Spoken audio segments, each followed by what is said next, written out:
fan ada fan kata ada fan kata Persepa bawa kelab Ruji masuk Wan Faiz. Mula-mula saya ingatkan sebab kita ni, sebab saya tahu lah bila KL nak main menyerang dia pakai main bola lambung punya. Macam gol yang macam gol 93 tu lah, minit 93 tu. Dan saya ingatkan bila Wan Faiz masuk, so Wan Faiz dengan Hendrik akan duduk di depan, Kasar akan main defend terus pasal nak guna lebih tinggi. Tapi tak, dia tak jadi macam tu. Dia jadi Wan Faiz pula nak kena nak kena main di situ. Wan Faiz kecil bang. Abang. Hai guys, Assalamualaikum. Welcome back to DPP Studios bersama saya Miro Aiman dan juga Tun Teja yang sedang berada di Thailand. Tapi Tun Teja ada dekat studio DPP sekarang ni untuk kita nak buat ulasan perlawanan, match review, analisis DPP perlawanan TM Piala Malaysia yang ke-100. Perlawanan di antara Penang FC dan juga KL City FC di Stadium Bandaraya Pulau Pinang. Full time, saya dah nak kata full time 1-0 tadi, tapi full time 1 sama, sayang. Okey Tun, komen sikit Tun, secara umum dulu lah Tun. Saya tengah kecewa ni Tun, jadi saya bagi Tun komen dulu. Bukan kata Amirul saja kecewa, saya percaya tukang cameraman tepi padang, penonton di rumah, even kucing-kucing yang melintasi pun semua kecewa dengan apa yang berlaku kan. Memang frust gol last minute. Sepatutnya kita boleh menang. Okay, so secara umumnya saya lihat berbanding dengan game masa lawan dengan Sarawak, kita ada contingency lah, kita ada keinginan untuk menang dan keinginan untuk berlawan. Kita boleh tengok masa first half pun, kita cuba melancarkan gerakan. Kita ada buat crossing, ada juga chances tapi tak boleh finish dengan baik. Tapi tak apa. Sekurang-kurangnya saya ingatkan kita kena tau game ni. Saya ingat kita kena 2-0 ke 3-0 ke. Sebab saya tahu KL ni dalam keadaan yang on fire. Tapi kita berjaya juga sebab kita kekurangan pemain utama. Vita tak ada, Acong masih lagi tak ada, masih lagi injured. So saya rasa overall okey lah. Cuma di hujung-hujung permainan tu kita kecewa lah dengan gol last minute oleh Morales. Okay, kita tengok line up Penang dulu Tun. Penang line up hari ni Khairul Akmal masih lagi main, tapi main sebagai right back dan Penang menggunakan formasi 4-2-3-1. Danny Ashraf tukar role play, dia main DMF sama dengan David Rowley. Jonah Tun rasa tentang perubahan posisi dua orang player ni Tun. Okey, mulanya Khairul Ashraf mulanya Khairul Akmal. Okey, Khairul Akmal yang masa Sarawak dia main CB memang kena kecam habis. And then kita pun masih tak dapat lagi khidmat Vita, tapi Latif dah available. So bila dah available, memang saya rasa memang satu keputusan yang baik lah untuk meletakkan Latif di tengah. Dan Akmal terpaksa letak di tepi setelah Quintin Cheng pun cedera. Dan saya rasa Akmal main dengan baik lah di belah kiri, belah kanan. Belah kanan. So untuk Danny Ashraf, saya rasa mungkin Truka dia dah orang kata apa, dia sedar tentang kurangnya kreativiti di bahagian tengah. Dan Penang ni memang daripada awal-awal musim sekali, kalau kita main 4-5-1 ataupun 4-2-3-1, memang kita perlukan double pivot untuk kita di tengah ni orang kata apa, ada vision lah. Kalau kata Acong main, Acong ada campaign dengan Role. So untuk kali ini bila Acong tak ada, dan saya rasa bila Danny Ashraf main di tempat Acong, dia tak perfect, tapi saya rasa cukup untuk memenuhi ruang tersebut. Even though dia tak berapa perfect sebab bukan posisi dia kan, tapi itulah pilihan yang kita ada dan saya rasa okey lah. Nampaklah sikit ada gerakan-gerakan bahaya. Betul. Alright. Seorang player yang saya rasa antara player yang paling menonjol untuk game malam tadi, orang kita tu Azmi Aris aka Mac, nombor 37. Walaupun dia bukan player attacking kan, dia main left back, tapi saya rasa dia antara player yang paling konsisten dalam game malam tadi. Ya betul, dia turun dan saya rasa dia punya defending level tu memang dah macam dah lama main lah. Susah betul nak tembus dia. Saya boleh kata susah lah. Pertama KL punya penyerang ataupun wing nak tembus Azmi Aris ni. Dan Azmi Aris punya work rate ni sampai ke atas dia boleh tolong. Rajin lah, dia punya work rate ni memang tinggi lah. Jadi mana siapa-siapa yang geng-geng Matt orang Teluk Kumbang tu, jaga Matt elok lah. Jangan bagi dia keluar daripada Penang next season. Dan kita tengok awal-awal masa first half kan Safi main. Banyak kali sampai Safi kena cari kaki Matt lah, sebab tak lepas dengan Matt. Ya betul, saya setuju.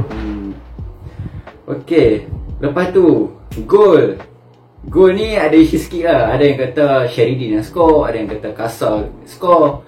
Pendapat Tun sendiri, siapa yang skor sebenarnya? Pak Din ataupun Kasar? Saya rasa Sherindin lah yang skor. Cuma Kasar dia mainkan peranan sebab saya rasa dia nak touch bola tu, tapi tak kena. Saya tengok replay pun tak kena.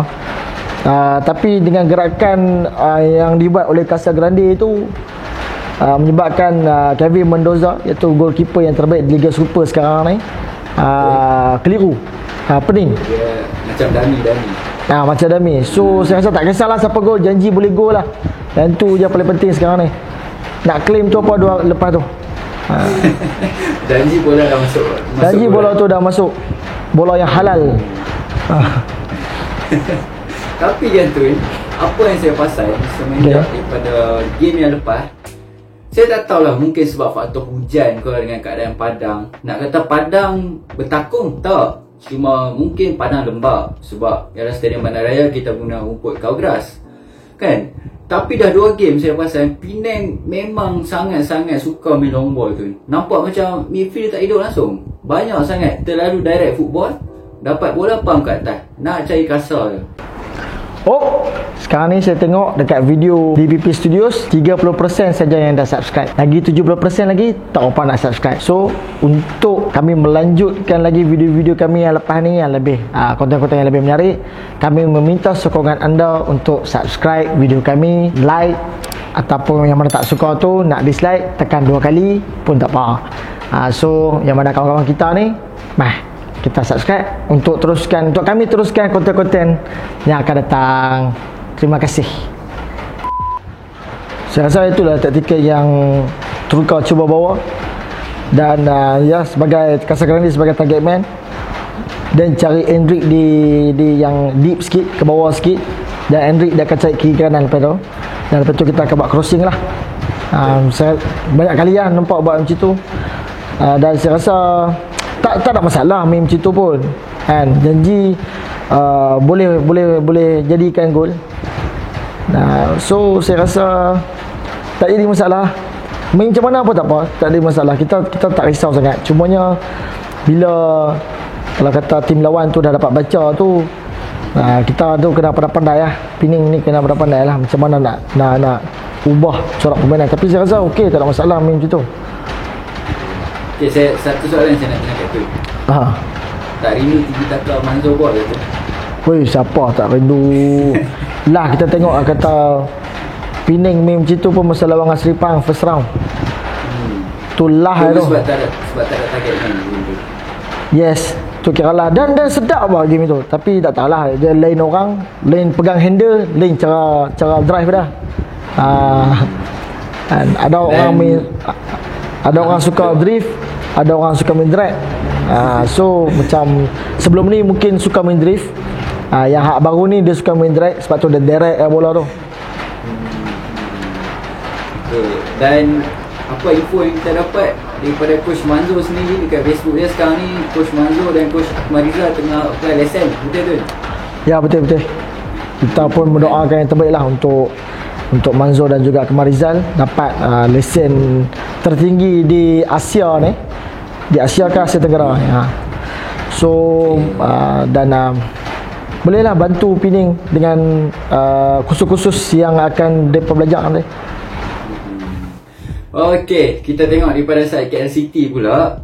Sebab game ni saya memang jangkakan satu game yang best. So saya nak ulas lebih sikit daripada KL City untuk game malam ni. KL City, saya rasa tim ni main dengan 2 formation yang berbeza. First half main 4-4-2. Second half bila Paulo Josue masuk, KL City main 4-5-1. Jadi tu rasa percaturan taktikal daripada Bojang Hodak ni, tu rasa lah adakah benda ni memang dah pun di plan ataupun satu backup emergency plan sebab first half tak dapat gol lagi? Okey, saya rasa apa yang Boyodok ni pandai. Dia dah lama dah dalam Liga Malaysia ni.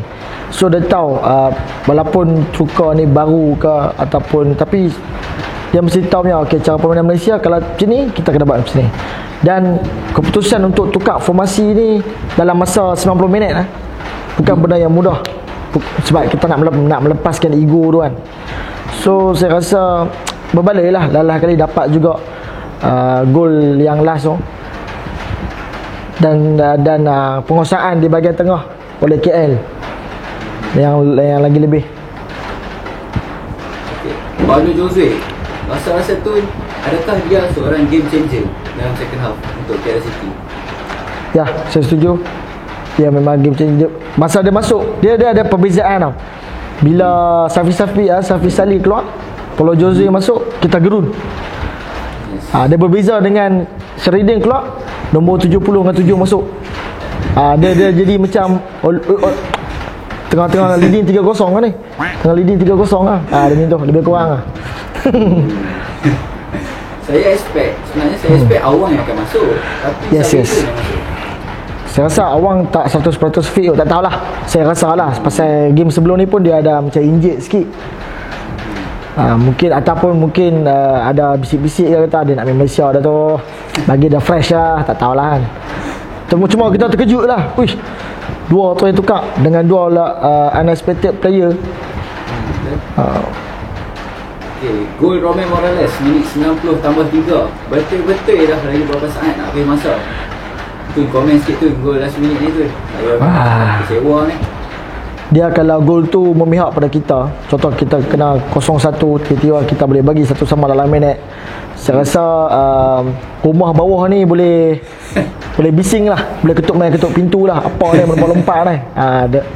Tapi disebabkan kita kena macam tu, dah punya frust menonggeng tu. Saya betul-betul menonggeng tadi tu.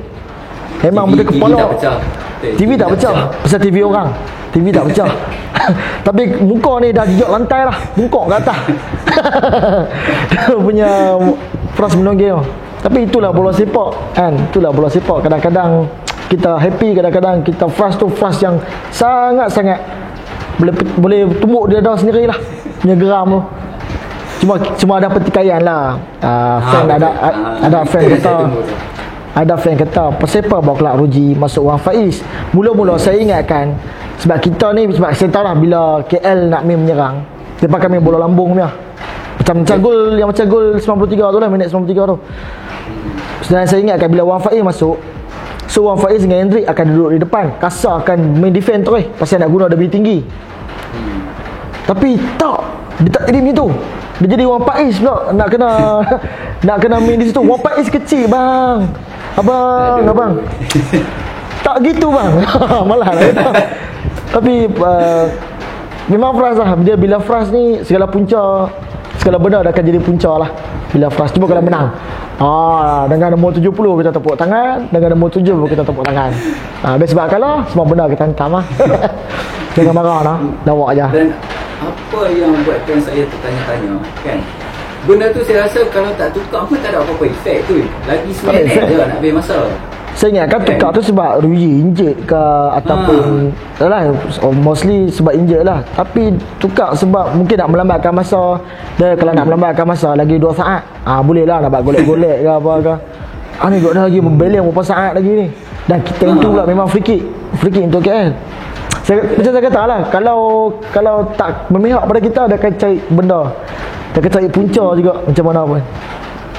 Tak apalah, kita terima dengan hati yang terbuka keserian ni, kekalahan pula, keserian ini. Dan kita ada balance lagi beberapa game yang wajib menang.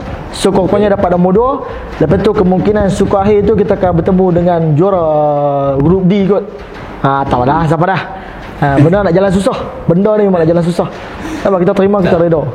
Lagipun kalau tak salah saya dalam last game, Coach Truka kata target dalam grup kalau nak masuk next round mungkin target 12 poin. Kita ada lagi 4 game. So maybe dia target lagi 4 game menang lah, boleh dapat 12 poin. Wajib menang semua. Nak pressure sangat tak apa. Okey, jom kita tengok statistik untuk game malam tadi. Full time satu sama. Satu game yang fair and square, walaupun tak berapa nak fair. Kan, total shot daripada KL City 13, manakala Penang FC 6 shot. Lepas tu kita tengok dari sudut passes, Penang 187 sahaja, manakala KL City 288. Jadi hasil daripada successful pass yang telah pun mark start kita kira, ball possession dikuasai oleh KL City FC dengan sebanyak 61%, manakala Penang FC hanya 39%. Bukti dia, macam saya cakap tadi, dah 2 game dah, Penang lebih banyak main long ball, dan hasil dia kita tengok dekat ball possession. Tim lawan lebih menguasai permainan berbanding dengan Penang sendiri. So, Tun, man of the match, ada tak Tun? Man of the match untuk kesemua perlawanan lah. Untuk kesemua player ke macam mana? Betul, untuk kesemua player. Siapa Romel Morales lah. Untuk keseluruhan, yes. Kalau Penang saja, ada tak? Saya memilih Azmir Aris, orang kita. Mac, yes. Okay. Mac, saya pasti Mac akan tengok video kita ni. Jadi Mac kalau tengok ni, David dah ada sikit lah Mac. Alright, Piala Malaysia akan rehat lama untuk bagi laluan dekat skuad Harimau Melaya kita untuk adakan perlawanan persahabatan. Dan jangan lupa kita ada Awang dan juga Quentin Cheng yang baru dapat call up. Kali ni 2 orang sajalah, tak ada libat Sam Somerville dalam skuad Harimau Melaya. Tapi tak apa, kita tetap bagi sokongan untuk skuad Harimau Melaya walaupun friendly. Ni sebagai persediaan untuk kelayakan Piala Asia dan juga Piala Suzuki hujung tahun nanti. Next game 30 Oktober, Penang menentang Seri Pahang di Darul Makmur. Tun, prediction Tun, walaupun lambat lagi kan, bagi sikit prediction. Prediction wajib menang 1-0, tak apa. 1-0 saja. Tak apa. Janji lah minit, jangan dapat macam tu lah. Okey. Malam tadi Seri Pahang pun kalah dengan Sarawak United 1-0. Dan yes, sekarang ni dalam grup A kita tengok kedudukan, Sarawak United mendahului tau grup A. Walaupun tim daripada Liga Premier, tapi sekarang ni Sarawak United buat upset. Ada nombor 1 dengan 6 poin daripada 2 perlawanan. Nombor 2 KL City 4 poin dan Penang FC berada di tangga yang ketiga dengan 1 mata. Kita harapkan satu aksi yang lebih baik daripada Penang selepas ni. Rehat sebulan, gunakan masa yang ada dengan sebaik mungkin, training, touch up apa yang patut. InsyaAllah kalau ada rezeki kita akan layak ke next round. Tapi kalau ikut rekod, agak lama dah kita tak masuk final. Betul tak tu? Nak layak ke next round pun agak susah sebenarnya kalau ikut rekod Penang dalam Piala Malaysia ni. Jadi itu kata kami, saya dan juga Tun Teja daripada DPP Studios. Apa pula kata anda, penonton-penonton yang tengah tengok video ni? Jangan lupa tinggalkan pendapat anda di ruangan komen. Fan Penang boleh masuk komen, fans KL City pun dipersilakan, boleh saja masuk di ruangan komen. Kita buka kepada semua. Jangan lupa like video ni, jangan lupa share dan jangan lupa subscribe. Tekan butang loceng untuk notification. Sekian dulu daripada saya Miro Aiman dan juga Tun Teja yang berada di studio baru kami. Kita jumpa lagi dalam next video. Demi kebanggaan, demi Pulau Pinang. Bye bye.